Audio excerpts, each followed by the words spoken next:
반갑습니다. 10월 31일 금요일 큐티 스케치 시간입니다. 오늘 본문은 스가랴 14장 16절부터 21절까지의 말씀입니다.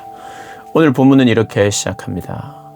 예루살렘을 치러 왔던 이방 나라들 중에 남은 자가 해마다 올라와서 그 왕 만군의 여호와께 경배하며 초막절을 지킬 것이다.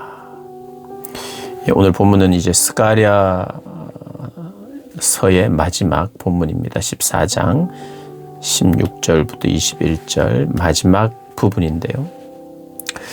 오늘 이 본문에서도 회복, 구원, 그 구원의 날, 그리고 회복의 날 어떤 일이 있을 것인가, 어떤 상태가 될 것인가, 그리고 이것은 더 나아가서 완전히 하나님의 나라가 회복될 때 또 어떤 상태가 될 것인가를 이제 선포하는 그런 내용입니다. 구원과 회복에 대한 이야기예요. 구원과 회복이 어떤 식으로 나타나는가. 여러분들은 구원하면 뭐가 생각납니까? 구원은 뭐 무조건 좋은 거죠. 회복이라고 하는 관점에서 구원을 생각하셔야 합니다. 회복. 내가 그냥 살았다. 내가 앞으로는 영원히 살게 된다. 죽음이 없다. 슬픔도 없다. 이런 정도로만 우리가 생각해서는 안 되고요. 제일 중요한 건 하나님과의 관계가 온전하게 회복되는 거죠. 관계입니다. 관계. 기독교는 관계입니다. 관계의 단절. 그것 때문에 모든 문제가 생긴 것이고, 그 관계가 회복될 때 모든 것이 회복되는 것이고, 그 관계가 계속해서 아름답게 유지될 때 어떤 모습이 나타나는가, 거기에 우리가 관심을 기울여야 하죠.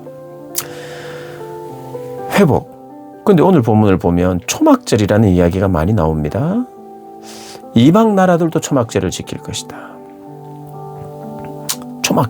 초막절이 3번이나 나와요. 초막절은 이스라엘 백성들이 애굽에서 출애굽을 해서 광야 생활을 시작하죠. 그래서 텐트를 치고 광야 생활이 시작됩니다. 쉽지는 않았어요. 먹을 것, 입을 것, 광야에서 하나님이 공급해 주지 않으면 안 되죠. 근데 그 40년 동안 하나님이 공급해 주셨어요. 보호해 주시고. 하나님의 보호와 인도하심에 대한 아주 중요한 절기가 바로 초막절입니다. 그러니까 초막절 이스라엘 백성들은 하나님의 동행, 하나님의 함께하심, 하나님의 보호하심, 하나님의 구원하심을 가장 잘 설명할 수 있는 부분이 바로 광야와 같은 세상에서 우리가 하나님의 보호와 인도하심을 받았다라고 하는 그런 의미에서 이 절기가 가지는 게 바로 구원에 참여한다는 그런 의미죠. 그래서 이방 나라들도 다 마지막 때 초막절을 지킨다, 이런 의미는 모든 이방 나라들도 그들의 남은 자가, 이스라엘의 남은 자가 구원을 받았듯이 이방의 많은 남은 자가, 하나님께서 허락하신 남은 자가 구원을 받으리라. 초막절을 지키리라. 제대로 제사 드리리라. 그런데 여호와께 올라오지 않는 자들을, 초막절을 지키지 않는 자들을, 그들에게 하나님 또 벌을 내리실 것을 이야기를 하십니다. 그러면서 이제 20절부터 이런 이야기가 있어요. 그날에는 말방울에까지 여호와께 성결이라고 기록될 것이다. 여호와의 전에 있는 모든 소치, 제단 앞에 주발과 다름이 없을 것이니 예루살렘과 유다의 모든 소치, 만군의 여호와의 성물이 될 것이다.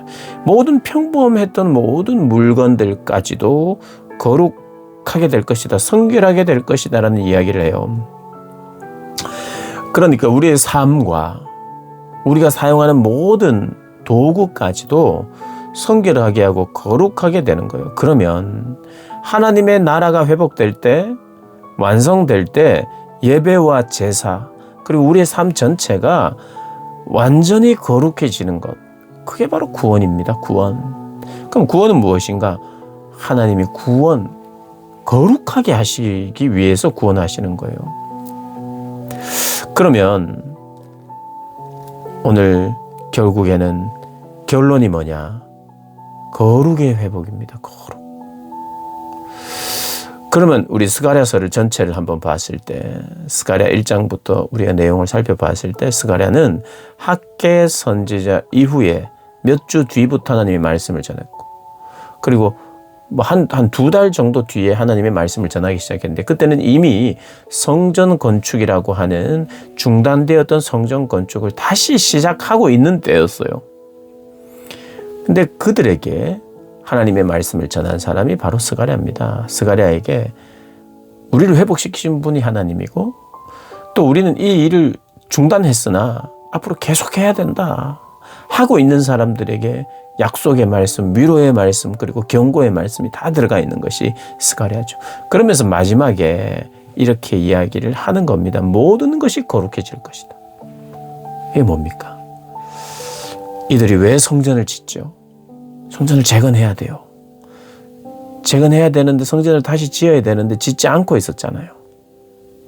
이 백성이, 하나님의 백성의 정체성을 찾아야 되고, 그것이 예배로부터 시작되는 것이고, 그래서 이 예배 공동체로서 예배 성전을 짓는 것이고, 그것을 중요한 미션으로 삼아서 다시 했고, 그러나 궁극적으로 그 안에서 예배를 드리는 자가 그 안에서뿐만 아니라 밖에서도, 그리고 이스라엘 백성들뿐만 아니라 이스라엘 백성들이 거기에 성전을 짓고 하나님께 순종을 하고 순종하는 백성으로 예배를 드리는 이유는 모든 열방이 예루살렘으로 와서 예배를 드릴 수 있도록 하기 위하여, 그러니까 이스라엘만 예배하고 이스라엘만 구원받게 하기 위하여 예루살렘 성전을 짓는 게 아닌 거예요.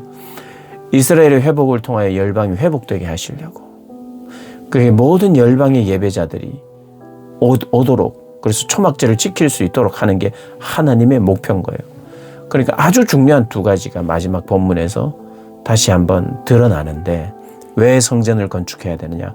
포로로 살던 그들이 다시 돌아와서 왜 성전을 건축해야 되느냐?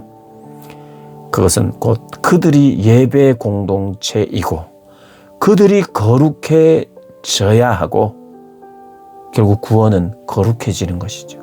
우리가 거룩하게 되게 하기 위하여 구원하신 거고, 구원의 모습 속에서 계속해서 거룩, 성화지요. 구원이 뭐냐? 내가 칭의를 받아서 의롭다 칭함을 받는 것이에요. 동시에 계속해서 거룩하게 되어가는 것이, 그게 바로 거룩이죠. 구원이죠. 그러면 이스라엘 백성들을 부르시고 다시 재건케 하신 이유는 그들로 정체성, 예배자로서의 정체성을 분명히 하고 그들이 거룩한 백성으로, 언약 백성으로 회복되는 것이에요. 그리고 동시에 자기들을 위해서만 성전을 짓는 것이 아니라 모든 열방을 위해서 성전을 짓는 거예요. 모든 열방이 돌아올 것을 이야기를 하는 겁니다. 성전으로 몰려든다는 것은 예루살렘 성전만, 성지가 되어서 그곳에만 예배를 드릴 수 있다는 의미가 아니라 모든 열방이 하나님 앞에 예배 드리는 자가 될 것이다.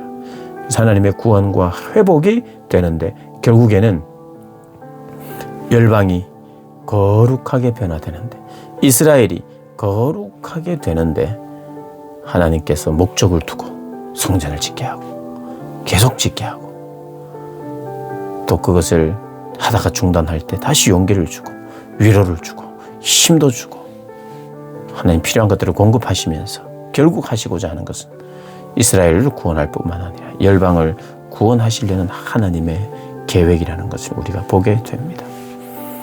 그러니까 우리의 사명도, 우리가 이 땅을 어떻게 살아야 되는가? 구원받는 백성으로 구원받아야 되고, 구원받은 백성의 모습, 올바른 모습이 거룩함으로 나타나야 되고, 그것이 모든 열방에까지 미쳐져서 열방이 돌아오게 되는 그런 것을 꿈꾸는 것이 바로, 그런 회복을 선포하는 것이 바로 스가랴서입니다. 그런 은혜를 저희들이 누리고 전하는 모든 분들 되시기를 주님의 이름으로 축복합니다.